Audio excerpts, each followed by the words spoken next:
మాజీ రాష్ట్రపతి, శాస్త్రవేత్త, ప్రపంచం గర్వించదగ్గ శాస్త్రవేత్త, మన భారతదేశంలో పుట్టినందుకు మనం గర్విస్తున్నాం. అబ్దుల్ కలాం గారి, డాక్టర్ ఏపీజే అబ్దుల్ కలాం గారి 89వ జయంతిని పురస్కరించుకొని మా యొక్క హోప్ స్వచ్ఛంద సేవా సమితి మరియు సింధు ఆర్ట్స్ ఆధ్వర్యంలో ఈరోజు కొంతమందికి అన్నదాన కార్యక్రమం ఏర్పాటు చేయడం జరిగింది. ఈ కార్యక్రమానికి ముఖ్య అతిథులుగా విచ్చేసినటువంటి డైనమిక్ లీడర్ అన్న టీఆర్ఎస్ జిల్లా నాయకులు, అదేవిధంగా ఈ కార్యక్రమానికి ముఖ్య అతిథులు విచ్చేశారు. వారికి అభినందనలు తెలియజేస్తున్నాం. అదేవిధంగా ఈ ప్రోగ్రాంలో ప్రతి ఒక్కరికి ఎంతో కొంత మా వంతు సహకారం అందించాలనే ఉద్దేశంతో అబ్దుల్ కలాం గారి జయంతి సందర్భంగా అన్నదాన కార్యక్రమం ఏర్పాటు చేయడం జరిగింది. కావున మీ అందరికీ అభినందనలు తెలిపారు.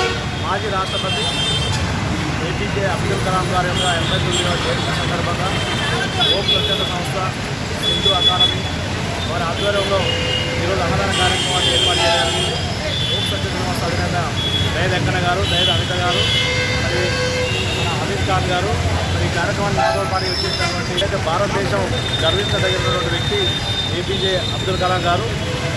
ఈ ప్రపంచంలోనే ఒక నీతి నిజాయితీగా, ఒక శాస్త్రవేత్తగా, ఒక ఎలాంటి మచ్చలేనటువంటి వ్యక్తి మన ఏపీజే అబ్దుల్ కలాం గారు. వారి జయంతిని ఈరోజు అన్నదాన కార్యక్రమంతో విలేపేట పట్టణంలో నిర్వహించడం జరుగుతూ ఉంది.